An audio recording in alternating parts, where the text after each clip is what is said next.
We're gonna win the league. All right, guys, what's going on? My name is Ollie Ward. Welcome back to the Ollie Ward channel. I am live. If you guys didn't know, if you're not watching this live right now, welcome. Smash that like button. We are doing 5 things we learned from Leeds United 1, Everton 0. Have you got over that huge win last night to kickstart the Premier League campaign? So I will be talking to the live chat as well. But like I said, if you're not watching this live, then you know what I mean? I don't know what to say now. It's crazy. I don't often do live streams, but I just thought, why not? I don't often do lives, and I thought, new season, new me. Let's do 5 things we learned live. Why not? Let's do it. So, welcome everybody into the chat. And like I said, if you are watching this non-live, be sure to smash that like button. It really, really does help me out. I feel like just Joe or One Leeds or all of them, really, because all of them do live streams except me. Joe Blackburn, Leeds lately, they're all doing it. I felt, I was missing out. How are you all doing today? Let me know your opinions on everything to do last night. Yes, we are going to chat Noah Okafor. Here we go. That's what we've got in the chat already. Noah Okafor, here we go. And before we get into the 5 things we learned, we will be talking about him. Easy win, boys, says Cade Bell. Love that. Well, in the end, we made it look quite easy, didn't we? Hello from Portugal. Hello, Scarlett. I hope you're having a lovely time out there in Portugal. Don't get too sunburnt. No, that's all I'm saying. But either way, Fabrizio Romano did tweet out this morning. You guys already know about this, but let's talk about Noah Okafor first. Noah Okafor to Leeds United. Here we go. Deal in place as revealed last night for a fee of around 20 million euros, so around 17 million pounds to AC Milan. Okafor set to sign a 4-year contract with option for a further season. He's ready for the Premier League move after Daniel Farke's calls, and he's on his way for his medical scheduled in the next 24 hours. He looks good. It looks fine. Man or Solomon? No, I'm not going to sing that, actually. Jesus. Either way, here we go. Farke masterclass. Hello. Totally deserved win yesterday. I mean, completely, and we will chat a little bit more about that tonight. This isn't going to be a massively long live stream. I'm going to go to around 6 o'clock, and then I'm busy. I am busy this evening, but either way, get your chats in. Already 30 of you in here, so thank you. Why are you here? But either way, I really appreciate it. But when we get a few more faces in, we'll start the 5 things we learned. Hello, bro. How are you? Hope you're good. Conrad, I'm good. Very well. How can we not be good after last night? I mean, it was absolutely huge in the end, wasn't it? I mean, just 3 points to kick off your Premier League campaign. Not too bad at all. Hi, Ollie from Malta. Sick, Joseph. Do you live out in Malta, or is it just like you're on holiday there? Either way, hello to you. Great game last night. Yeah, you were watching it, Scarlett. You were watching it. Let's go, Leeds United, says Conrad. And yeah, I mean, great to get everyone in the chat. Let's talk 5 things we learned. And if you don't know what this is, if you're new around here, basically proofs in the pudding, proofs in the title. 5 things we learned. It's just 5 things we have learned from yesterday's game. So we're going to get into it and get your thoughts on everything we speak about in today's live stream. I love Firpo. We definitely found the replacement. Yeah, we'll talk about Gabriel Goodmanson in a little while. I don't think we still go back in for Solomon. He suffered a setback, it seems. No, not now. We're getting Noah Okafor. We won't go in for Solomon again. Thoughts on Harrison, mate? Yeah, listen, this is a tough one. Actually, I thought when he came on last night, I thought he made some good runs. He done very well in spells. I don't think he done anything wrong. The whole booing, I mean, listen, I don't go to games week in, week out. I can't judge what fans do at a game. You know, they probably have more of a say than I do here sitting, hours away from Ellen Road on a live stream. I shouldn't say what fans should do, but, it's harsh on Harrison. He's trying to win back the fans. And listen, it wasn't number 38. It's now number 20. It looks like he's going to be sticking around. Do I like the sort of the thought of Harrison and Aronson coming on before the likes of Ramazani? No. But do I think we should be booing him? Listen, that's not completely up to me. I personally wouldn't be, but that's just me. We can't, it's football. His mum said some things. He's jumped ship, but let's hope he gets back on a winning side. And actually, if we're talking about performance only, I thought he done all right when he came on last night. But either way, let's get into 5 things we learned versus Everton. Be sure to smash that like button if you are watching now. We're now 5 minutes in. Let's start off with number 1, and let's talk. I mean, let the spaces open. Let's talk about the midfield trio of Anton Stack, Ethan Ampadu, and Al Tanaka. We'll talk about each one individually, but get your comments in the chat right now. What are your thoughts on them three? Do we, we're not even playing with a 10 this year. We're playing with sort of 3 8s in a way, and they've all got roaming room as well. Talk about the midfield trio. Get it in the chat. I mean, it was absolutely brilliant last night. I think Ethan Ampadu put in an absolute captain's performance. I'm glad now the Premier League fans, the fans that only watch top 6 football, can now watch Al Tanaka and completely realize, what a player we've got on our hands here on the absolute cheap as well. And then also Anton Stack. Wow. I mean, he just looks brilliant. He might be 6'4" or whatever, but he moves around the pitch like he's 5'8". I tell you, he's absolutely brilliant. But we'll get into him individually. Get your thoughts in the chat. Love the response, mate. Club before self, MOT, 100% Raiden. Yeah, 100%. Ampadu making that step up. Yeah, he looked good yesterday. Liked all 3. Ampadu almost got injured, and someone told me it could have been a red card, but I don't know. Listen, I don't think it could have been. I didn't like the way his ankle moved. Like his ankle was like facing the other way. I was really worried at one point, and when he wasn't getting up at all, I was really worried. Really liked all of them. Every player. I mean, every player was fantastic last night. Listen, we've gone into it, and we'll talk about the penalty, I'm sure, a little later on. I've put out a YouTube short. I put out a TikTok, just clips from last night's reaction of me talking about the penalty. The thing is with the penalty, when the game just ended, when I was doing my match reaction, where you got the clips and you've seen the clips, I'm thinking it's really harsh. I've seen it more. He's gone into it. The pundits think it's a penalty, but of course they're going to say that because they don't ever really argue against the referees on Monday Night Football. I mean, Carragher and Neville try. But yeah, listen, I do think if the tables were turned and that was given against us, we would all be fuming. That's all I'm thinking. If that was Joe Roden doing that, we'd all be kicking up an absolute fuss. That's all I'm saying. But I'm not angry about it. We've got a penalty. We've won. We've got 3 points. We're 7th in the league. What's there to be sad about? But I just think, I think when people say there's not even a discussion about this, there clearly is. If half the world thinks it's not a penalty and half the world think it is a penalty, that's clearly an even debate. I don't like the comments that say it was obviously a penalty. There was nothing obvious about it. Anyway, let's get back to the midfield trio of Ethan Ampadu. Let's speak about him. He stepped up last night. The captain's performance. It really, really was a captain's performance last night. He just took it. I don't know. He took the game. He built in the atmosphere. It was a real club captain's performance from Ethan Ampadu, and I think he was up there for my man of the match. He even got down injured, and the tackle that he put in on Shrewsbury Hall as well. It's just everything that you want a Leeds United captain to have, and he done it last night. And I was very, very pleased with Ethan Ampadu because he's had that Premier League chance before. He didn't look brilliant, and now he is the captain. Now he is the main man at Leeds United, and I absolutely loved it. And Ampadu was absolutely brilliant last night. Let's go on to Al Tanaka. The thing is with Tanaka, right? Until the game ended, I thought that was just an average Tanaka performance. But the thing is, with an average Tanaka performance, it's better than most people expect anyway. He gives you 8s and 9s each week. So when he puts in a performance like that, against Everton, I'm thinking, yeah, he played well tonight. Of course he did. The midfield three are brilliant.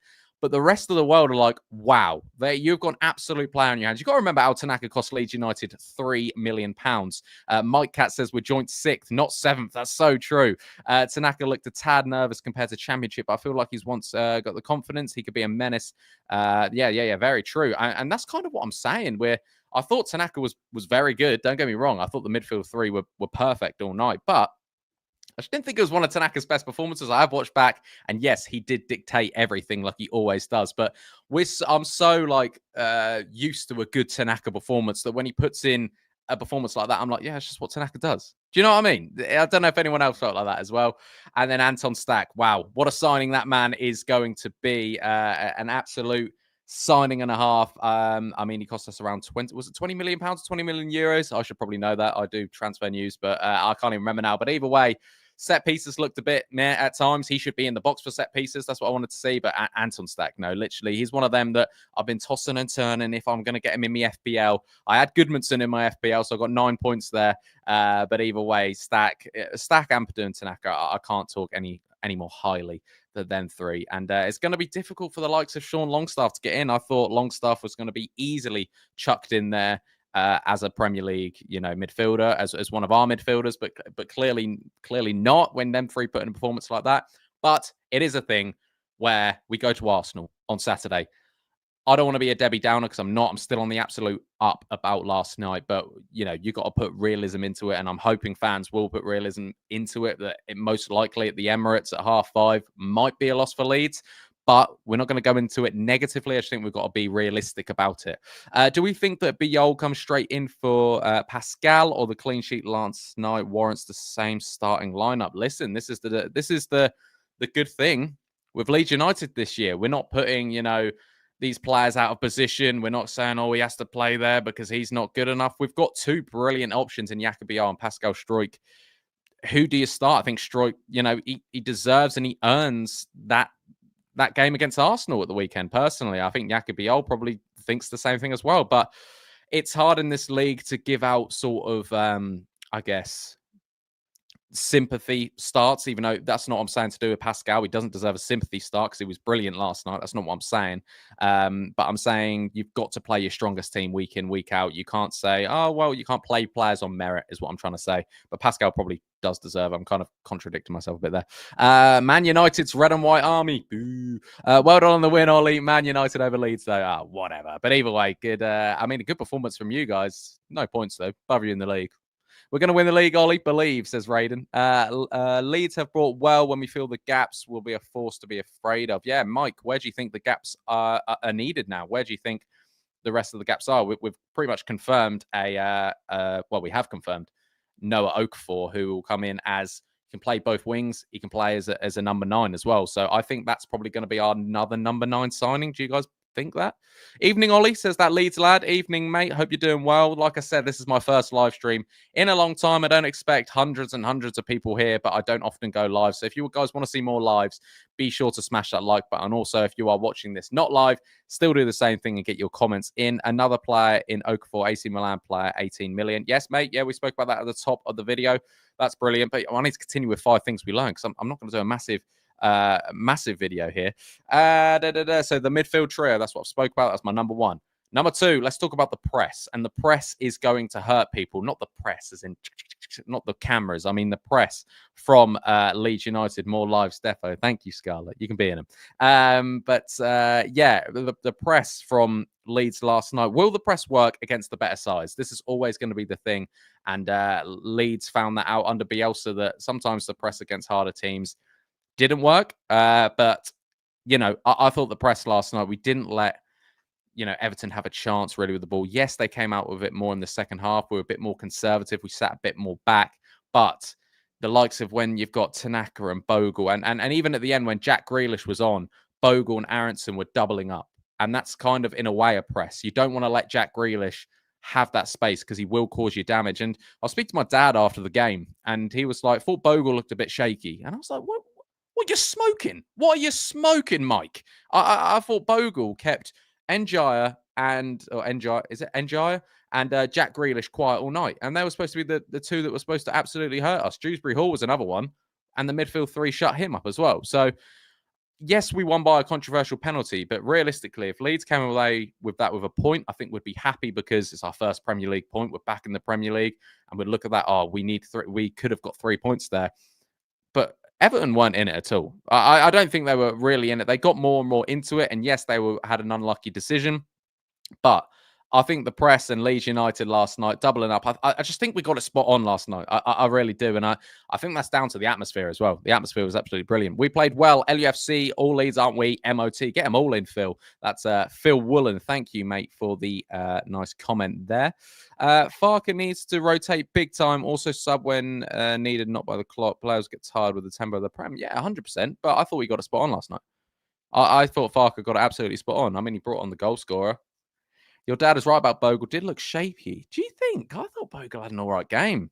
What I like about Bogle as well is his sort of, he doesn't always go around the outside. He comes in as sort of like a right winger, as Dan James is the right wing back, and he chops and changes where he goes in and out, and that's horrible for a defender when you don't know what the right wing back's going to do, and that was great to see, and we know Jayden Bogle could do that in the Championship, but wow, I thought he'd done it in the Premier League last night. And let's get, so number one was the midfield trio. That's the things we learned. We can't drop them three. Unlucky to Sean Longstaff because I think he's a brilliant midfielder. I thought when Ampadu goes off, when he thought he was injured, I was like, yeah, he's done now. Bring on Longstaff. But if Ampadu, Stack, and Tanaka are fit, then three are starting. Easy. Do we need a 10? Let me know in the chat. Number two, the press is going to hurt teams. I definitely think against the weaker teams. Do you kind of take it back a little bit against the likes of Arsenal and Newcastle in the next two games? I don't know, because you see sides in the past try and change too much against the team they're playing. You feed into what they want. You feed into how Arsenal want us to play instead of actually playing our way and maybe get caught on the counter. I would personally like to see the press the back line, press the midfield. I would like to see it. And then you get caught because they've got quality players instead of we're going to sit back and let you pressure us the whole time. Because I just think that it just amounts pressure and you can't do that for 90 minutes. I don't know how, they commonly say it in commentary. You can't sit as a five back and let a team dominate you. So I think we just need to press Arsenal too. Keep getting your chats in. Keep smashing that like button. Thank you, everyone who is here tonight. It was a bit of an impromptu live stream, but if you want to see more, do show your support and smash that like button. Let's get on to the number three thing we learned. That doesn't really make too much sense. A little bit negative. It's not really, but I just did think in the first half specifically, there was a lack of attacking threat with the front three we put out in Joel Perreault, Dan James, and Willie Gnonto. And it's not like a negative thing that I never want to see these three start again. Not at all. I thought Willie Gnonto is probably the best out of the front three. It was a weird one because I was saying when we're getting promoted that Dan James' style of football suits the Championship. Slow 30-year-old defenders, Dan James blitzes them. In the Premier League, they're a bit more smarter. Half the left-backs don't even play left-back. They play as an inverted centre mid, whatever Pep's done to ruin football. They play like that. And I do think Dan James is going to struggle more because he's not as technically gifted as your likes of Ramazani, Okafor, who's going to come in, Willie Gnonto. And I'm sad to see, and Dan James, I do think, is on his day one of, if not our best wingers. Of course he is. But I do think he will struggle a bit more in the Premier League. And I would like to see him, get chances. I wouldn't like to see him drop for the next game. Of course I wouldn't.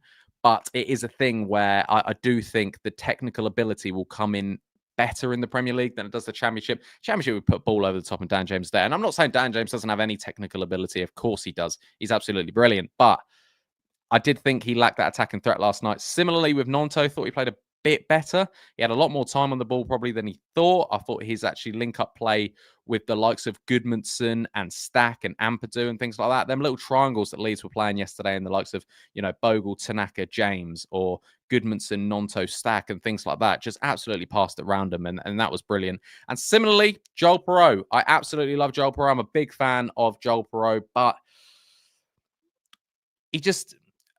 he was never going to win the physical battle last night with Keane and Tarkowski. And then you saw when Nmecha came on, yes, Tarkowski and Keane have just played 70-odd minutes of football. Of course, they're going to be a bit more tired, but Nmecha absolutely bullied him. And Joel Perreault didn't do that all night. Joel Perreault wasn't even looking at the ball sometimes and running defenders, but to try and pretend to act hard. Do you know what I mean? To act physical. But it wasn't really working on my behalf. But when Joel Perreault has got the ball at his feet, he's absolutely brilliant. Link-up play, sees these little smart balls. He is brilliant like that. But I just thought, definitely against last night's opponent in the likes of Tarkowski and Keane, I think a lot of people, even on social media, were saying, of course, Nmecha starts because look how physical he is. And when he came on, obviously, he had about 3 touches. Then he put the ball in the back of the net for the penalty. Lovely penalty, opened his body up, put it away. But yeah, I just thought maybe we could see a bit more attacking threat. But that will change. Would you guys start Nmecha up top against Arsenal? Would you think Joel Perreault needs to start again? Also, would you start Okafor if he's fit and ready to go? Or would you stick with Gnonto and Dan James? Let me know in the chat. Or would you start Ramazani or Harrison or Brendan Aronson, who came on as a right winger? And actually, a lot of people were saying he didn't play very well. I don't think he done anything wrong. I thought he tried hard, thought he worked hard, thought he won the ball back very well, and he helped double up on Jayden Bogle. And that's why Grealish didn't do anything, because of Aronson helping out Bogle, which I think James lacked a little in the first half of Njai. Harrison definitely working towards redemption. Dan James not quite fit yet. Not afraid of Newcastle at all when we're at home without Isak and vulnerable defence. That's fair enough. Be quirky. Legend for the chat. Perreault needs support up top. He likes to drop into the 10 position, which is great for possession, but there needs to be someone just ahead of him. Yeah, well, we've seen him play at the 10, so many times over the last few seasons, Raiden. And then we go, why is he not up front? That's what we always do with Joel Perot. He's a brilliant he's a brilliant centre forward. I don't know if he's an out and out striker. Do you know what I mean? Mid-table lads, let's hope, but let's not. Europe, Phil. Mike thinks Europe like that. Good to see you live. All good, all round good performance. Sorry, not one player we can slate for me, which makes a change. 100%, mate, 100%. And when I talk about the lack of attacking threat, that's not me saying I hate Dan James, I hate Nonso. Joel Perot should never start again. And I think we've just beat Everton 1-0, a team to hard to break down. You can get away with playing the same team against Arsenal. Of course you can, because they've earned the right to play, 100%. So we'll talk about, the 5 things we learned. We're now on the 4th one before I leave you lot in around 10, 15 minutes time. So number 1 was the midfield trio. Get your thoughts in the chat for that and in the comments down below if you're not watching this live. Number 2 is the press is going to hurt people. Let's not change the press. Let's go and press teams. Let's not sit back, do what we do best. And number 3, the lack of attacking threat. Would you start Nmecha on Saturday? Okafor, if he's fit, let me know. Let's talk about Lukas Perri in goal as the number 4 things we have learned. It's the 4th thing we have learned from Leeds versus Everton. Weird stat, only big teams have Brazilian keepers, lol. Exactly. Yeah, Lukas Perri, let's talk about him. Well done, Raiden. Have you got my script here or something? Lukas Perri last night, it was good to have a safe pair of hands in goal. Let's say that to start. I didn't want to start the season with Meslier or Carl Darlow. I was happy when we got Lukas Perri in. He got to the Europa League quarterfinals with Lyon. He played so many games, pretty much every game for Lyon in League last year. And the only thing with Perri that I thought last night, it was a bit of concentration. We kind of cleared the ball. I don't know if you guys remember this. We kind of cleared the ball and he turned around and celebrated to the fans, even though the ball was still in play. And I thought, we're 1-0 up. It's 88 minutes gone and there was 7 minutes added on. So don't celebrate just now. And I know goalkeepers are absolutely mental. That's part of the parcel of being a goalkeeper. But I thought that was like, relax. And I think the atmosphere kind of got into him a bit. I did think the balls playing out to Pascal and Joe Rodon, or the right back and the left back, were a bit risky at times, a bit too heavy, a bit too, I don't know, there's just a weight of pass there. But that came with a bit of, nerves, playing in front of Ellen Road for the first time. But realistically, he didn't have anything to do. The one thing he did have to do is when he got low and say for Alcaraz's Alcaraz? It is Alcaraz. Alcaraz's chance where he got low, and someone you're 6'6" to get down low that quick. Fair play to him. And he looked commanding on corners. He was pushing and shoving Tarkowski. He'll get leads. He'll 100% get leads. I just think the distribution for the short passes wasn't brilliant. But when he has the ball from a goal kick or a free kick, I haven't seen the ball ever go that high. We know that he's got this brilliant punt, this brilliant punch as well, that he can just chuck a ball up and like punch it at like Hulk or something as he just punches it up the field. Yeah, I don't know how he does that. I'd love to see that in the Premier League, but there's no worry there of Perri. Obviously, he's kept a clean sheet already. I don't have massive worries about him, but I just wanted to talk about his sort of short passing distribution and his concentration. Just needs to be a little bit more switched on, but he didn't have too much to do. He claimed the ball nicely. He played nice out from the back. I did think there was a few times last night you could see the players around him going, relax, relax. And he saw his Joel Perot on a run, and he's like, I'm gonna hoof it to him. He can get that. And he didn't.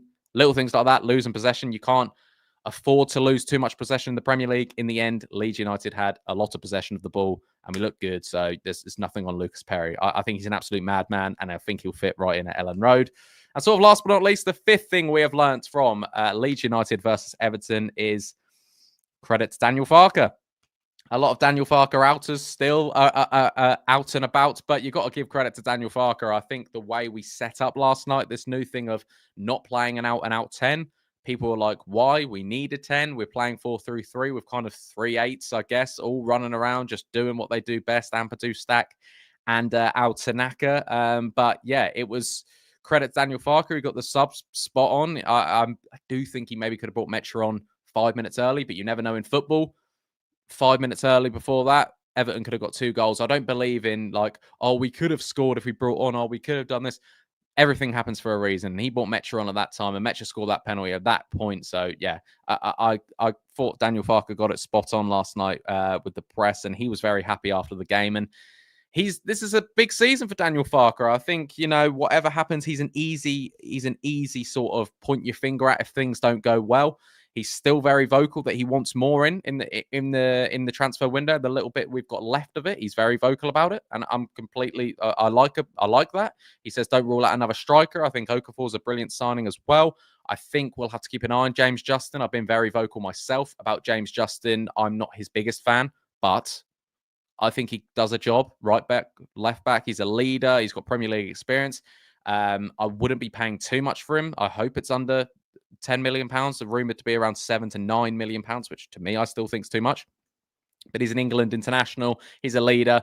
He's played in the Premier League before. He can play right back and left back. So, I mean, that's just the cost of a player right now. Farke in, says Raiden. Arsenal will be really tough, says Jazz Bow. Yeah, of course it will. And when, you know, we get closer to the game, I'm still on the highs of last night. I'm not going to worry about Arsenal right now. We've still got, you know, a few days to worry about the Arsenal game. But games like that, you've got to go into it and just enjoy the games against Arsenal, Man City, you know, Man United, Chelsea, and Liverpool, and all these things like that. Got to enjoy. And if you could take something, you take something.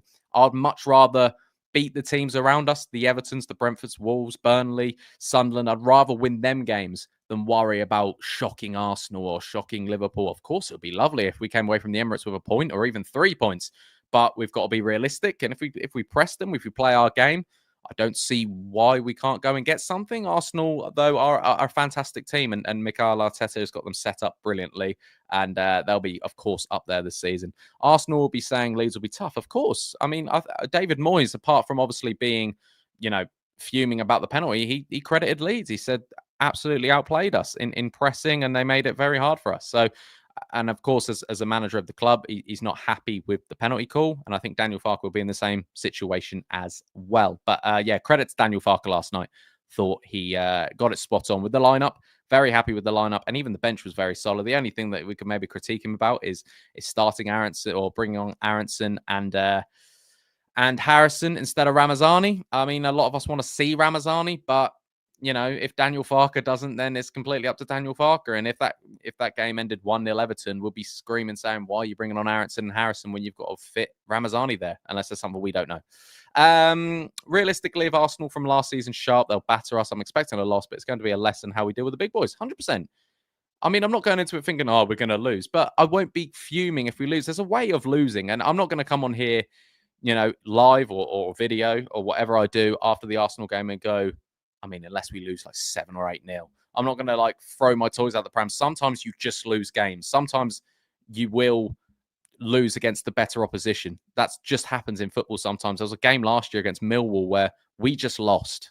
There was nothing bad about it. Millwall were just better. There wasn't any point throwing your toys out the pram saying this bloke needs sacking. He should never start again. Sometimes you just lose a game of football, and especially last year, I was probably more critical about it more. We shouldn't lose loads of games last year because we were the best team in the championship. We were the favourites. Now when you're the underdog, now when you're the newly promoted team, you can just lose football matches. And I think we should learn that as a fan base. And I think we will this season.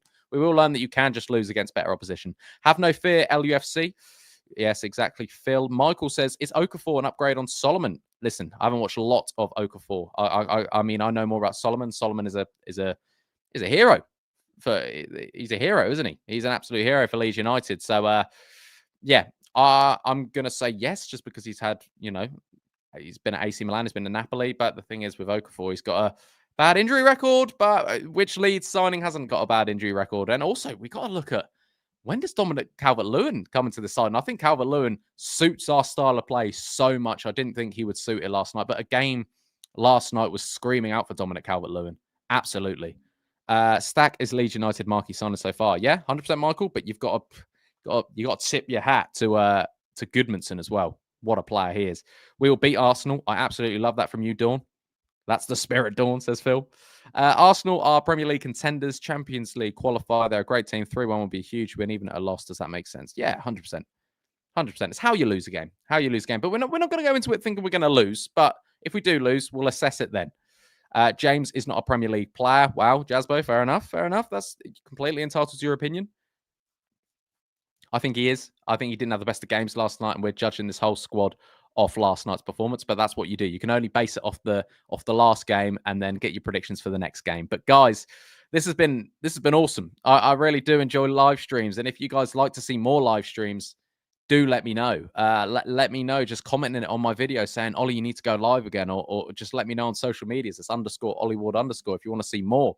Yeah, I love doing them. I just get nervous to do them. I'm like, no one's gonna watch. No one's gonna watch me live. They I don't know why, but I've really enjoyed it, and I don't want to make it too long because if people want to watch this, if people want to watch this not live, I don't want to make it so they're sitting through an hour. So maybe half an hour is sort of the key thing. But there's over 60 of you in here now, which for someone who doesn't do lives a lot, that is a lot of people. Imagine 60 people sitting here watching me. It's not the hundreds and thousands that maybe other content creators are getting, but I'm absolutely chuffed with everyone in this chat. Thank you so much. Hey, Atalanta failed to meet the 40 million from Muniz. Are Leeds done with that, or do you think this pulls us back in? I would be done with that. I personally don't think he's worth it. I really don't. Hot take, Muniz, not for me. Talking of hot takes, James is a wonderful player. He is greedy, though, says Raiden. I think next game against Arsenal will be 1-1. I mean, wouldn't everyone take that, Zenkai? Wouldn't everybody take a point at the Emirates? Of course we would. Good blog, Ollie. Thank you very much. So, I mean, that's where I'm going to leave it, ladies and gentlemen. This is the 5 things we've learned from Leeds 1, Everton 0. Let's quickly go through it one more time. The number 1 thing, midfield trio. Do we even need a 10? You know, it was absolutely brilliant, the midfield 3 of Ampadu, Stack, and Tanaka. Number 2, the press is going to hurt people. The press is going to hurt people. Don't change for Arsenal. Don't change for Newcastle. Don't change for the big boys. Let's press them. And if we get caught on the counter, if we get caught against quality players, so be it. But don't change your style of play, Leeds United. Number 3, a lack of attacking threat. Would you start Nmecha on Saturday? Keep with Joel Perot, or even give DCL the nod? Let me know in the comments. And also, would you bring an Okafor straight away? Would you start James? Would you start Nonto, Ramazani, Aronson, Harrison? We've got so many options, ladies and gentlemen. Number 4, Lukas Perri. He is a madman, but it's nice to have someone confident in goal. And last but not least, let's give credit to Daniel Farke. He has come back to the Premier League, and he started off with a bang at Ellen Road. 3 points on the board. Leeds fans, let's keep this up. Let's keep positive and let's keep talking. If you guys did enjoy this live stream, be sure to smash that like button. It really does help. On your way out, leave a little like and let me know. Comment, message me personally, chat me on all these social medias you can see down here. Instagram, Twitter, TikTok. Personally DM me and just say, go live more, mate. You're bloody brilliant at it. I thought James played all right. Stroik was excellent. Honourable mention, Leeds are simply goated. Lol. You need a 10 so you can change things as an option. Tanaka can play there. Okafor can play there. Joel Perot can play there. I think there is options. Aronson can play there too. But yeah, I know what you mean. Completely understandable. Rare to catch you on a live stream, Ollie. I don't do them often, so let me know to do them more. Guys, if you're watching this not live, be sure to smash that like button as well. Hope you did enjoy. And ladies and gentlemen, just keep chatting. Keep posting to me. And also, I've posted like so many shorts, YouTube shorts, if you've missed them, match reaction from last night, all the stuff. And if you want to see more of me, then yeah, keep smashing that like button. I've been Ollie Ward. You guys have been excellent. And I will catch you next time. Cheery. Do it back. Oh.